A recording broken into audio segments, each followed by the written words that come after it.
O espelho do banheiro de mármore refletia um homem que já não reconhecia a si mesmo. Eduardo Santana, aos 45 anos, comandava um império de construção civil avaliado em bilhões, mas seus olhos carregavam o vazio de quem perdeu a conexão com tudo que realmente importava. As rugas ao redor dos olhos não vinham do sorriso. Vinham das noites em claro, das decisões que pesavam como pedras no peito, da solidão que o dinheiro não conseguia comprar de volta.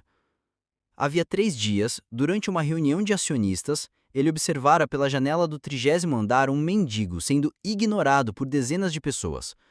Algo naquela cena o perturbou profundamente.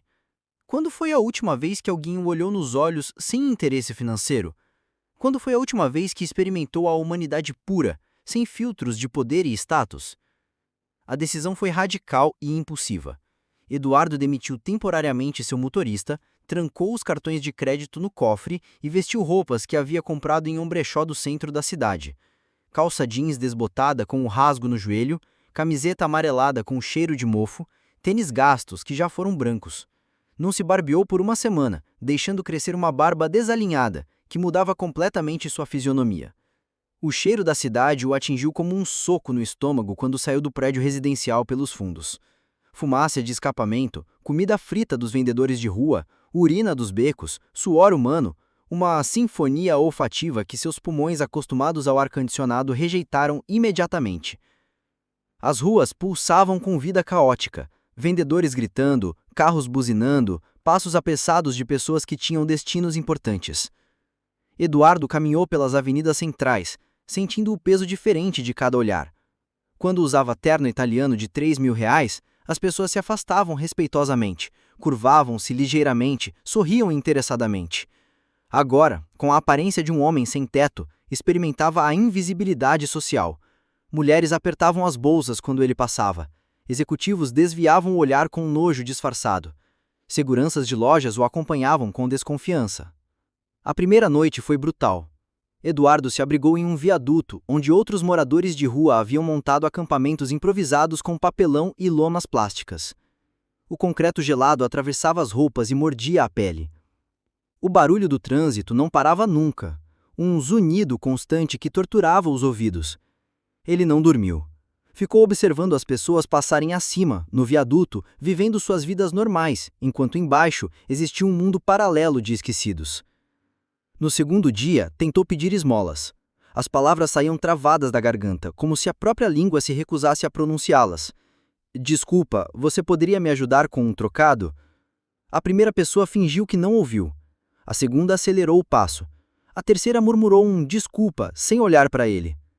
Foi no terceiro dia que Eduardo ouviu, pela primeira vez. Um menino desceu a rampa da estação de metrô em uma cadeira de rodas vermelha, que rangia a cada movimento. Devia ter uns 12 anos, pele morena queimada pelo sol, cabelos escuros despenteados pelo vento. Usava uma camiseta do Corinthians lavada tantas vezes que o escudo mal se distinguia. Bermuda jeans e chinelos de dedo. Suas pernas eram finas, claramente sem função, mas seus braços tinham a musculatura definida de quem empurrava rodas todos os dias. O que chamou a atenção de Eduardo não foi a cadeira, mas o rosto do garoto. Seus olhos castanhos brilhavam com uma vitalidade que contrastava com o ambiente urbano hostil. Ele cumprimentava as pessoas na rua, e algumas realmente respondiam com sorrisos genuínos. Parava para conversar com outros moradores de rua, compartilhava balas que tirava do bolso. Eduardo estava sentado em um banco de praça, fingindo dormir, quando ouviu o som característico das rodas se aproximando. Abriu um olho discretamente e viu o menino estacionando a cadeira ao lado do banco. "Oi, senhor." A voz era suave, com um sotaque carioca marcante. "Tá com fome?" Eduardo se endireitou, surpreso. O garoto estendia uma marmita de isopor ainda morna. "Minha mãe sempre faz comida demais", mentiu um menino com um sorriso travesso. "E não gosto de desperdiçar. É feijoada. Não tá muito boa, mas mata a fome." As mãos de Eduardo tremeram quando pegaram a marmita. Um cheiro do feijão temperado com alho e cebola o fez salvar involuntariamente. Quando foi a última vez que alguém lhe ofereceu comida sem esperar nada em troca? "Como você se chama?" perguntou Eduardo, a voz mais rouca que o normal. "Miguel", respondeu o garoto ajeitando a cadeira. "Miguel da Silva Santos. E o senhor?" "Roberto", mentiu Eduardo instintivamente. Prazer, seu Roberto. Miguel estendeu a mão pequena e calejada. O aperto de mão foi firme, decidido. Há quanto tempo está na rua? Eduardo não sabia o que responder. 3 dias pareciam uma eternidade em um segundo ao mesmo tempo. Alguns dias, murmurou. Miguel assentiu com a cabeça, como se entendesse perfeitamente. É difícil no começo, mas a gente se acostuma. O importante é não perder a dignidade, sabe? Minha mãe sempre diz que a gente pode não ter muito, mas sempre pode ter respeito próprio. Eduardo observou o rosto do menino enquanto comia. Havia ali uma sabedoria que não combinava com a idade, uma aceitação serena das dificuldades que o desconcertava. Este garoto, com tão pouco, irradiava uma paz que Eduardo, com toda a sua fortuna, nunca havia experimentado. Quando terminou de comer, Miguel guardou a marmita vazia em uma sacola pendurada na cadeira. Amanhã passo aqui de novo, mesmo horário. Se precisar de alguma coisa, é só falar. A gente precisa se ajudar, né? Eduardo ficou sozinho no banco, o gosto da feijoada ainda na boca, sentindo algo estranho se mover no peito. Era gratidão, mas também algo mais profundo. Era a primeira vez em anos que alguém o tratava como ser humano, não como uma fonte de oportunidades ou uma ameaça ao status quo. Naquela noite, debaixo do viaduto, Eduardo não conseguiu parar de pensar no sorriso de Miguel. Um menino em cadeira de rodas, claramente pobre, havia sido a primeira pessoa em décadas a lhe oferecer bondade genuína. O teste havia começado, mas Eduardo começava a suspeitar que quem estava sendo testado era ele mesmo. A rotina estabeleceu-se naturalmente. Todos os dias, por volta das 3 da tarde, Eduardo ouvia o som familiar das rodas da cadeira descendo a rampa do metrô. Miguel aparecia sempre com alguma coisa, uma fruta, um sanduíche, às vezes apenas uma garrafa d'água gelada. Nunca chegava de mãos vazias e nunca fazia parecer que estava fazendo caridade. Minha tia trabalha no restaurante ali da esquina, explicou Miguel numa tarde quente de terça-feira, entregando um prato de lasanha ainda fumegante. Ela sempre separa um pouco a mais para mim, diz que menino que não come direito não cresce. Eduardo sorriu, percebendo que Miguel tinha o mesmo tamanho de uma semana atrás. E você, cresce muito? Brincou. Miguel deu uma gargalhada que ecoou pela praça. Ah, seu Roberto, eu cresço aqui, ó, bateu no peito, na altura do coração. Minha mãe diz que o tamanho do corpo não importa, o que importa é o tamanho da alma. Era impossível não se afetar pela filosofia simples e profunda daquele garoto. Eduardo, que havia passado décadas em salas de reunião, ouvindo discursos vazios sobre liderança e motivação, encontrava em Miguel uma sabedoria que nenhum MBA havia ensinado. Conta mais sobre sua mãe, pediu Eduardo genuinamente curioso. O rosto de Miguel se iluminou. Ah, ela é incrível. Trabalha como diarista em 3 casas, acorda às 5 da manhã todos os dias. Quando eu era pequeno, ela me carregava nas costas para ir ao trabalho porque não tinha com quem me deixar. Os patrões reclamavam, mas ela dizia, é meu filho, ele vai comigo, ou eu não venho. Eduardo engoliu seco. Imaginou sua própria mãe, que havia morrido quando ele tinha 15 anos, e se perguntou se ela teria tido a mesma coragem. E seu pai? O rosto de Miguel murchou ligeiramente. Ah, meu pai... Ele não soube lidar quando eu nasci assim, Miguel bateu nas pernas sem uso. Minha mãe diz que ele era um bom homem, mas que às vezes as pessoas têm medo do que não entendem. Ele foi embora quando eu tinha 2 anos. A simplicidade com que Miguel falava sobre abandono deixou Eduardo sem palavras. Não havia amargura na voz do garoto, apenas uma aceitação melancólica. Deve ter sido difícil para vocês. Foi, mas sabe o que minha mãe sempre diz? Miguel, Deus só dá fardo para quem pode carregar. E olha, Miguel flexionou os braços, exibindo músculos pequenos mas definidos. E eu carrego essa cadeira todos os dias. Acho que Deus não se enganou. Eduardo riu, mas os olhos se encheram de lágrimas que precisou disfarçar olhando para o chão. Nos dias seguintes, Miguel começou a contar seus sonhos. Queria ser mecânico, especializar-se em adaptar carros para pessoas com deficiência. Imagina só, seu Roberto, quantas pessoas ficam presas em casa porque não conseguem dirigir? Eu quero ajudar elas a ter liberdade de novo. A ironia não escapou a Eduardo. Ele, que tinha uma garagem com 12 carros de luxo, nunca havia pensado no carro como símbolo de liberdade. Para ele, eram apenas objetos de status. Para Miguel, representavam a possibilidade de outras pessoas como ele conquistar a independência. E você, tem como estudar mecânica? Miguel balançou a cabeça com tristeza. Ah, por enquanto não. A escola pública onde estudo não tem curso técnico. E as particulares, bem, são muito caras. Mas eu estudo sozinho. Pego livros na biblioteca, vejo vídeos no celular quando consigo internet. Um dia chego lá. A determinação na voz do garoto era inabalável. Eduardo, que havia herdado metade da fortuna do pai e construído o resto com contatos facilitados pelo sobrenome, sentiu-se pequeno diante da garra de Miguel. Um dia, Eduardo arriscou contar um pouco sobre si mesmo, uma versão editada da verdade. Eu já tive dinheiro, sabe? Disse ele observando a reação de Miguel. Muito dinheiro. Mas perdi tudo. Negócios que deram errado, pessoas em quem confiei e não deveria ter confiado. Miguel o ouvia com atenção, sem julgamento. E como era ter muito dinheiro? Eduardo pensou cuidadosamente na resposta. Solitário, disse finalmente.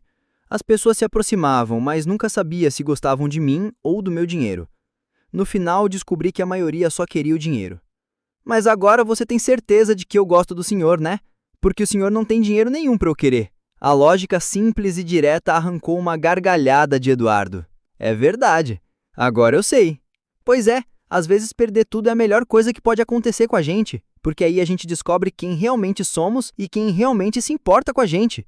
Eduardo olhou para aquele menino de 12 anos que falava como um filósofo e sentiu o peito apertar.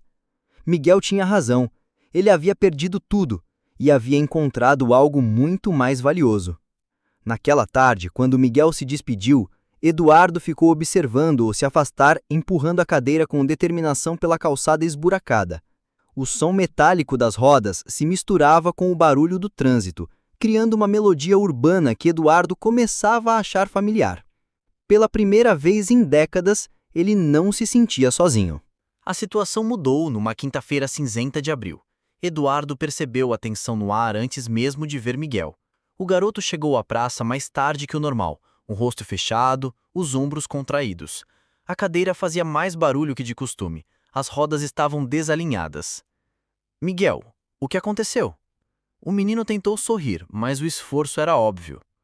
Ah, nada demais, seu Roberto. Só uns problemas bobos. Eduardo havia aprendido a ler as entrelinhas naquelas semanas de convivência. Aproximou-se da cadeira e viu que uma das rodas estava amassada, com raios soltos balançando a cada movimento. Isso não é problema bobo. O que houve? Miguel suspirou profundamente, como se carregasse o peso do mundo nos ombros pequenos. Tem uns caras aqui na região que... Bem, eles acham que pessoas como eu não deveriam estar na rua.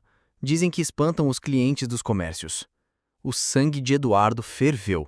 Que caras? Onde? Calma, seu Roberto. Miguel pôs a mão no braço de Eduardo.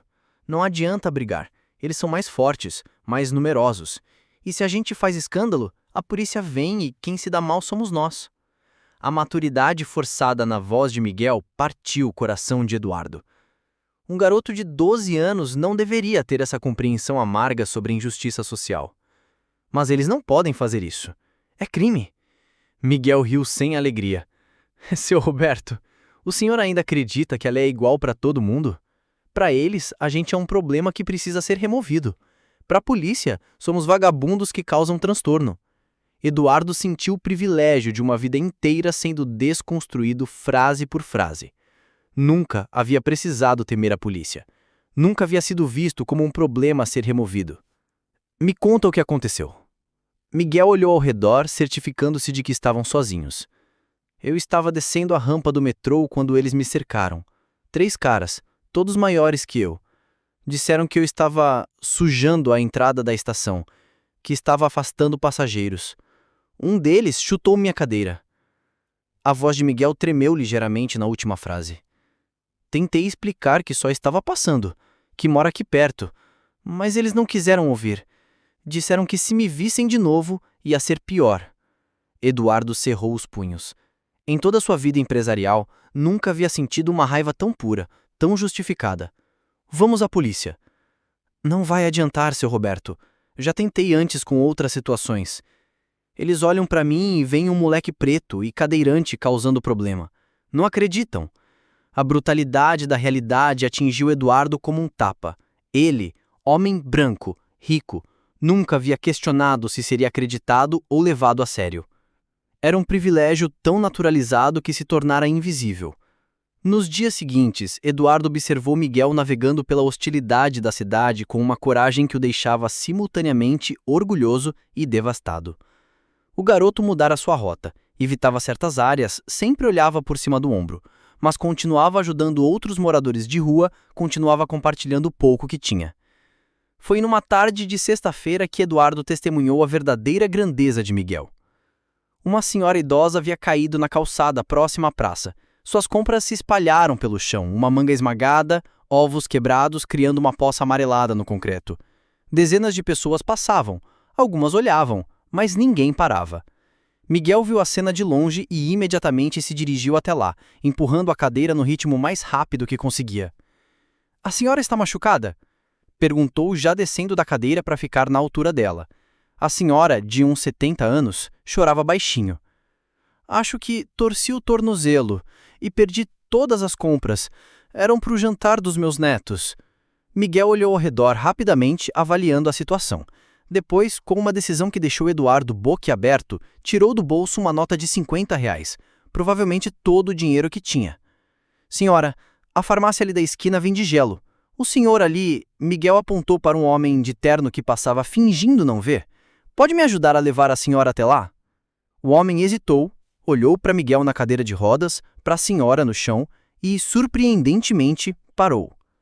Juntos, os três conseguiram levar a senhora até a farmácia. Miguel insistiu em pagar o gelo e ainda deu o resto do dinheiro para ela comprar comida nova. "Mas, filho, esse dinheiro..." "É só dinheiro, vó. O importante é que a senhora esteja bem." Eduardo acompanhou tudo de longe, os olhos marejados. Aquele garoto, que sofria preconceito diariamente, que tinha a cadeira quebrada por valentões, que lutava para sobreviver, havia dado todo o seu dinheiro para uma desconhecida. Quando Miguel voltou para a praça, Eduardo não conseguiu disfarçar a emoção. "Por que você fez isso?" Miguel pareceu genuinamente confuso com a pergunta. "Fez o quê?" "Deu seu dinheiro para ela, todo o seu dinheiro." Miguel deu ombros. "Ela precisava mais que eu. Eu sou novo, posso conseguir mais. Ela é idosa, quebrou o tornozelo, não pode trabalhar." "Além disso," Miguel sorriu, "minha mãe sempre diz que a gente recebe de volta o bem que faz. Não necessariamente em dinheiro, mas de algum jeito." Eduardo engoliu o nó do garganta. "E se você ficasse com fome hoje?" "Ah, não fica," Miguel riu. "Sempre aparece alguém para ajudar. E se não aparecer? Eu aguento. Já fiquei com fome antes. Não é o fim do mundo." Naquela noite, debaixo do viaduto, Eduardo não conseguiu dormir. A imagem de Miguel dando seus últimos R$ 50 para uma desconhecida se repetia em sua mente como um filme em loop.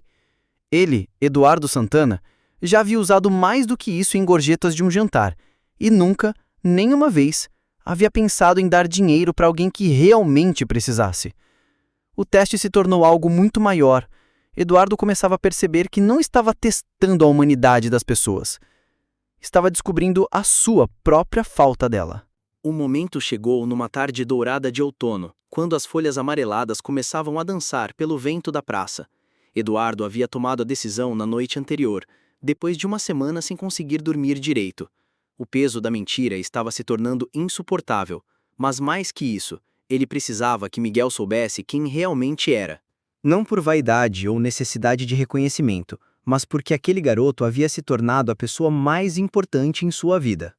"Miguel", disse Eduardo quando o menino chegou com sua cadeira remendada, "preciso te contar uma coisa." Havia algo diferente no tom de voz que fez Miguel parar imediatamente. O garoto o estudou com aqueles olhos castanhos inteligentes que pareciam ver através das pessoas. "Está tudo bem, seu Roberto. O senhor parece nervoso." Eduardo respirou fundo, sentindo o coração bater descompassado. "Meu nome não é Roberto." Miguel franziu a testa, mas não pareceu surpreso. Havia uma sabedoria naquele menino que às vezes assustava Eduardo. "Eu sei", disse Miguel simplesmente. "Sabe? Seu Roberto, desde o primeiro dia eu percebi que o senhor não era um morador de rua comum. O jeito de falar, de se portar, até o jeito de comer, mas não me importei com isso. Eduardo sentiu as pernas bambas. Sentou-se no banco da praça e Miguel posicionou a cadeira de frente para ele. Meu nome é Eduardo Santana. Miguel assentiu, esperando ele continuar. Eu tenho muito dinheiro. Muito mesmo. Tenho uma empresa de construção, prédios, investimentos. As palavras saíam atropeladas. Eu me vesti de mendigo para ver como as pessoas me tratariam, para entender como é ser invisível. O silêncio que se seguiu pareceu durar uma eternidade. Eduardo observou o rosto de Miguel em busca de raiva, decepção, traição. Em vez disso, viu apenas uma tristeza profunda. Por que está me contando isso agora? Perguntou Miguel, a voz mais baixa que o normal. Porque você se tornou a pessoa mais importante da minha vida, e eu não posso mais mentir para você. Miguel baixou os olhos para as próprias mãos. Então tudo foi mentira. Nossa amizade, as conversas, o senhor passando fome comigo. Não! Eduardo se inclinou para a frente, desesperado. Nossa amizade é a única coisa verdadeira que eu tenho. Tudo que conversamos, tudo que senti por você é real, mais real que qualquer coisa que já vivi. Miguel levantou os olhos e Eduardo viu lágrimas começando a se formar. Então você estava testando se eu era uma boa pessoa, como se eu fosse um experimento. A acusação atingiu Eduardo como um soco no estômago, porque era verdade. Começou assim, admitiu Eduardo, a voz quebrando. Mas se transformou em algo completamente diferente. Você me ensinou coisas que eu nunca soube. Me fez sentir coisas que achava que tinha perdido para sempre. Que coisas? Humanidade, bondade genuína, amor incondicional. Eduardo sentiu as primeiras lágrimas escorrerem pelo rosto. Miguel, eu vivi 45 anos sem nunca ter um amigo de verdade, sem nunca me importar com alguém mais que comigo mesmo. Você me transformou. Miguel também chorava agora, lágrimas silenciosas que pareciam carregar anos de mágoa acumulada. Eu gostava tanto do senhor, seu Eduardo. Gostava de imaginar que talvez eu tivesse um pai assim, alguém que se importasse comigo de verdade, alguém que me visse como pessoa, não como um coitadinho. As palavras de Miguel despedaçaram algo dentro de Eduardo. Ele desceu do banco da praça e se ajoelhou na frente da cadeira de rodas, segurando as mãos pequenas e calejadas do garoto. Miguel, você tem que entender. Eu vivo cercado de pessoas que fingem se importar comigo por causa do meu dinheiro. Executivos que sorriem na minha cara e falam mal pelas costas. Mulheres que se interessam pelo meu patrimônio, não por mim. Amigos que somem quando precisam me emprestar dinheiro. Miguel ouvia assim em silêncio, as lágrimas ainda escorrendo. Você foi a primeira pessoa em décadas que me ofereceu algo sem querer nada em troca, que me olhou nos olhos sem calcular quanto eu valia, que se importou se eu estava com fome, com frio, se estava bem. Mas eu importei com uma mentira, sussurrou Miguel. Não, Eduardo apertou as mãos do garoto. Você se importou com Eduardo, com a pessoa que eu realmente sou por baixo de toda essa máscara de sucesso e poder. Você me viu quando eu nem me via mais. Miguel fechou os olhos, respirando profundamente como se tentasse processar tudo. Você tem família? Não. Meus pais morreram. Nunca me casei, nunca tive filhos. Sempre achei que família ia atrapalhar os negócios. E agora? Agora, eu sei que estava errado sobre tudo. Sobre o que importa, sobre o que faz a vida valer a pena. Você me ensinou que a verdadeira riqueza não está no que possuímos, mas nas pessoas que amamos. Miguel abriu os olhos e estudou o rosto de Eduardo por um longo momento. Você realmente me ama ou é só gratidão? A pergunta era tão direta, tão madura, que Eduardo levou alguns segundos para encontrar as palavras certas. Miguel, se pudesse escolher um filho, escolheria você. Se pudesse escolher uma família, escolheria você e sua mãe. Você é o melhor ser humano que já conheci na vida, e me sinto honrado de ser seu amigo. O garoto começou a chorar mais forte agora, mas dessa vez eram lágrimas de relivo. Eu também te amo, Eduardo, mesmo que sabendo que você mentiu, porque eu entendo por que você mentiu, e porque a pessoa que conheci essas semanas é quem você realmente é, quando ninguém está olhando. Os dois se abraçaram ali na praça, um homem de 45 anos e um menino de 12, chorando juntos sobre a luz dourada do entardecer. Eduardo sentiu algo se curar dentro dele, uma ferida que nem sabia que existia. Miguel, disse Eduardo quando finalmente se separaram. Quero te fazer uma pergunta, mas você pode dizer não. Que pergunta? Você gostaria de... Você e sua mãe gostariam de vir morar comigo, como família? Miguel arregalou os olhos. Mas a gente não tem dinheiro para... Não, interrompeu Eduardo suavemente. Não, como empregados, como família. Quero cuidar de vocês, quero que vocês cuidem de mim. Quero que você possa estudar, se formar, realizar seus sonhos. E quero que me ensinem a ser uma pessoa melhor. Miguel olhou para Eduardo com uma mistura de esperança e medo. E se não der certo? E se a gente não se adaptar? Eduardo sorriu. Então, a gente tenta de novo, até dar certo, porque família verdadeira não desiste um do outro. O sol estava se pondo quando Miguel finalmente assentiu com a cabeça, um sorriso tímido iluminando seu rosto. Eu acho que minha mãe vai gostar de você. 6 meses depois, Eduardo mal reconhecia a própria vida. A mansão de 1.000 metros quadrados que antes ecoava vazia, agora vibrava com risadas, conversas animadas na hora do jantar e o som familiar das rodas da cadeira de Miguel pelos corredores de mármore. Dona Carmen, mãe de Miguel, havia resistido inicialmente à ideia. Uma mulher forte de 40 anos, com mãos calejadas pela lida doméstica e olhos desconfiados aprendidos na luta pela sobrevivência, ela interrogou Eduardo por 3 horas seguidas no primeiro encontro. Por que você quer isso? Ela havia perguntado diretamente. Qual o seu interesse no meu filho? Eduardo contou toda a história, desde o disfarce até a transformação.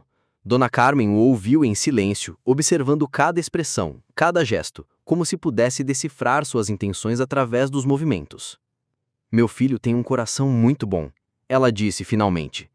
Às vezes bom demais. Se você magoar ele, se você cansar dessa brincadeira de família e quiser nos mandar embora, eu juro por Deus que... Não vai acontecer. Dona Carmen, Eduardo a interrompeu suavemente. Dona Carmen, eu passei 45 anos da minha vida sem saber o que era amor de família. Agora que sei, nunca mais vou abrir mão.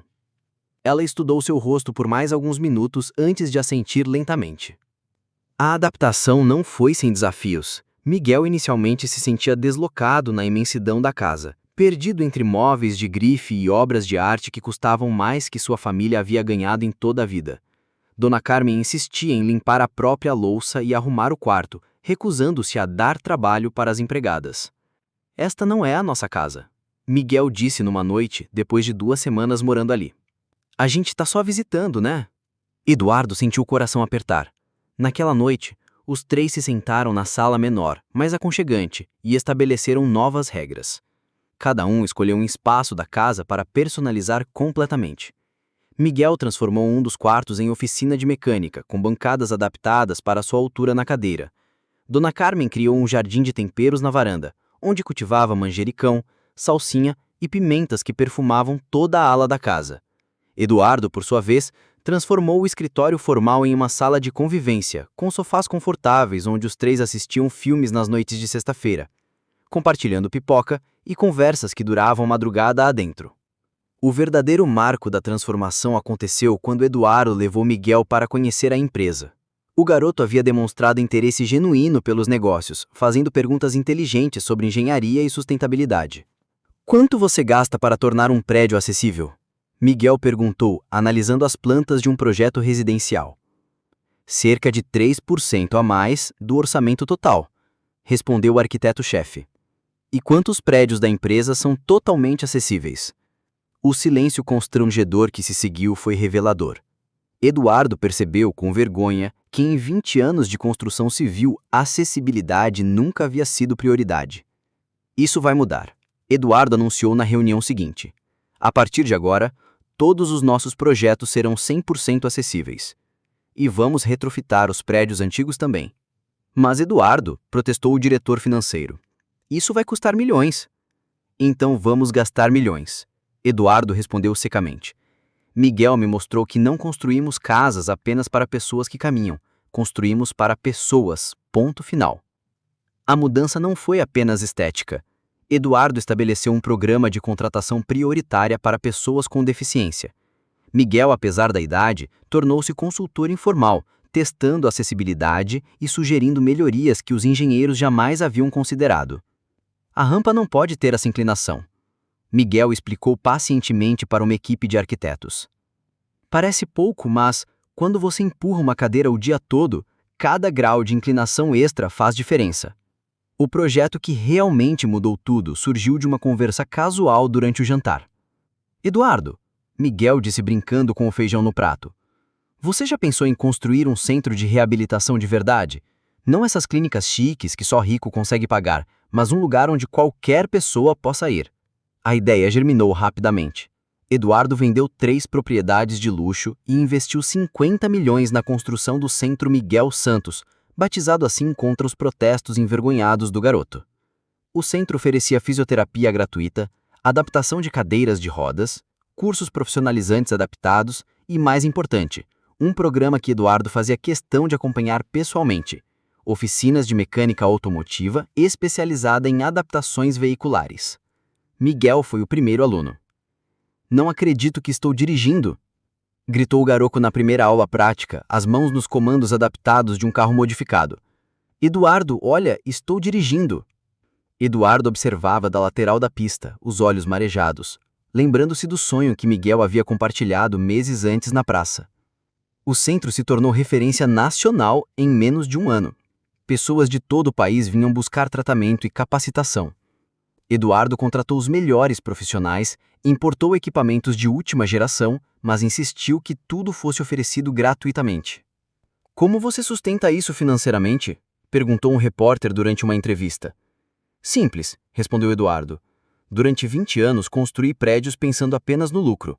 Agora construo pensando nas pessoas. E descobri que quando você constrói para pessoas, o lucro vem como consequência, não como objetivo. A mudança em Eduardo era visível para todos que o conheciam. Ele havia emagrecido, mas parecia mais forte. Sorria mais, falava menos sobre negócios e mais sobre projetos sociais. Seus funcionários comentavam que nunca o tinham visto tão realizado. Você virou outro homem, disse seu sócio antigo durante um almoço. Antes era só trabalho, lucro e expansão. Agora você parece, não sei, completo. Eduardo sorriu, pensando em Miguel e Dona Carmen e o esperando em casa. É porque agora eu sei qual é o meu propósito. Não é acumular dinheiro, é usar o dinheiro para criar oportunidades. É perceber que a verdadeira riqueza está nas vidas que conseguimos tocar positivamente. A consagração do projeto veio 2 anos depois, quando Miguel, aos 14 anos, foi convidado a palestrar em um congresso internacional sobre acessibilidade. Meu nome é Miguel Santos. Ele começou no palco principal, sem nervosismo aparente. Há 2 anos, eu era um menino pobre, cadeirante, que sonhava em ser mecânico, mas não tinha perspectivas de futuro. Hoje, estou aqui porque um homem decidiu que valia a pena investir nos sonhos de uma criança. Eduardo assistia da plateia lutando para conter as lágrimas. Mas a história não é sobre ele me salvando. É sobre como eu salvei ele também. Porque às vezes quem mais precisa de ajuda são as pessoas que têm tudo menos propósito. Miguel contou sobre o centro, sobre os mais de 1.000 pacientes já atendidos, sobre os 100 jovens com deficiência que já haviam se formado em cursos profissionalizantes. O Eduardo sempre diz que eu o transformei, mas a verdade é que nós nos transformamos juntos. Ele me ensinou que não há limites para nossos sonhos. Eu ensinei a ele que não há limite para nossa capacidade de amar. A plateia se levantou em uma ovação que durou 5 minutos. Eduardo se aproximou do palco, subiu a rampa lateral e abraçou Miguel diante de centenas de pessoas. Estou orgulhoso de você, filho, sussurrou no ouvido do garoto. Também estou orgulhoso de você, pai. Miguel respondeu, usando pela primeira vez a palavra que ambos sentiam, mas nunca haviam verbalizado. Naquela noite, os 3 jantaram na varanda da casa, entre os temperos do jardim de Dona Carmen. A conversa fluía naturalmente entre planos para expandir o centro, as notas de Miguel na escola e os preparativos para o casamento de uma das fisioterapeutas do projeto. Eduardo, disse Dona Carmen de repente, você se lembra daquele homem mal vestido que apareceu na nossa vida há 2 anos? Eduardo sorriu. Lembro. Ele estava perdido tentando encontrar um sentido para a vida. E encontrou? Perguntou Miguel brincalhão. Eduardo olhou para os 3. Para a casa que agora era verdadeiramente um lar, para a vida que havia construído sobre os alicerces da bondade que um garoto de 12 anos lhe havia ensinado. Encontrou mais do que esperava. Encontrou uma família, encontrou um propósito, encontrou a si mesmo. Miguel ergueu o copo de suco de laranja em um brinde. A nossa família maluca.